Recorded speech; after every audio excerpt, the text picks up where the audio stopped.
Good afternoon, everyone. It's Reptile Sam here.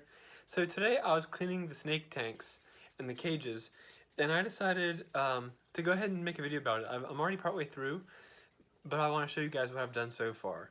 So as you know, this is Tom, my corn snake, and I just finished cleaning Tom's tub. So let me show you guys his tub. It looks pretty much the same, but I cleaned it so I can tell you what I did and why I did it. So as you see here, it looks just like it always has as far as the setup goes, but you'll notice that there's a little bit less aspen bedding than there previously was.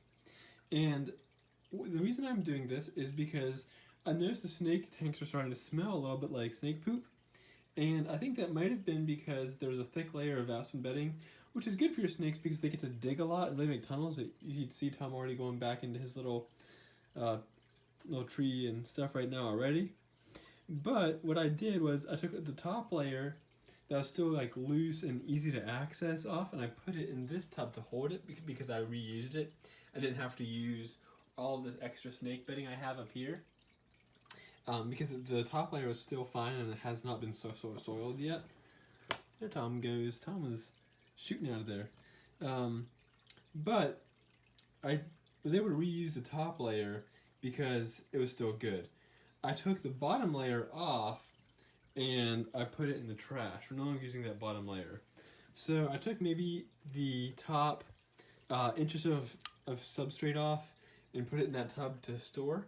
And then I kept the rest of it in here, took out all the little props and hide boxes for them, and then I threw away all the rest of the old aspen bedding. And then I cleaned the plastic with this wipeout from Zoom Ed. And that helped disinfect it and make it nice and clean again, so that when the snakes go back in it, they'll have a clean bed. They have a clean tub, and that top layer of bedding is now the bottom layer of bedding. And rather than putting another top layer on it again, I'm just going to leave it as is. And we'll see how they do with this. I think it'll probably be fine, because as you can see, it's still deep enough for them to bury and hide, but it should not be deep enough where they can really pack it down in that bottom layer to get soiled.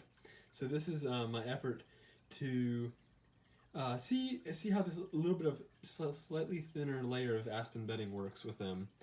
So, and then I'll give you guys an update after a while, and we'll see how the thinner layer goes for them. Well, I think I found the perpetrator of the big stink. It was Sprout.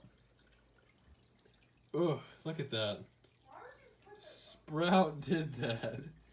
So, I'm going to clean everything like I've been doing. Even though I now know who the perpetrator is, I'm still going to clean the aspen bedding. And you should replace the aspen every several months anyway. So this is a good excuse to do that because it's kind of smelly over here. But it's good to know that we have a source of the nasty.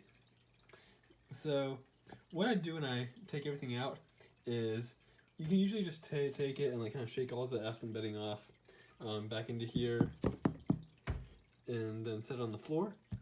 And one thing that it's always a good idea to have is an extra tub that you can put your snake in while you're cleaning their areas. That way you don't have to worry about where they're hanging out in the meantime.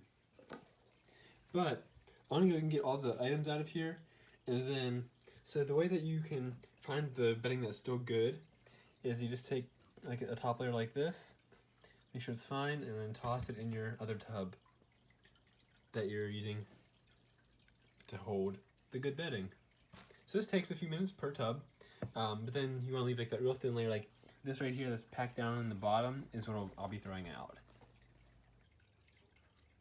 Okay, so this is the substrate I'm keeping that I'll put back into this tub, and this is the substrate I'll be tossing. So you can see I've kept probably about 2/3 of the substrate, and then this will be going into the trash can. Okay, there we go. So this is her setup. So I moved a couple things around, such as her water dish being up here now. But otherwise, it's pretty much going to be the same setup, and just with a bit less substrate like you saw in Tom's. So I didn't need to actually empty out all of Herman's stuff like I did for the other snakes, but it's because Herman has a thin layer of substrate anyway. he has a lot of things to climb on and to do in his tank. So I didn't think that he needed a full, complete overhaul of his substrate like the other snakes did. So I was able to just kind of spot check his tub for snake poop, and it looked clean.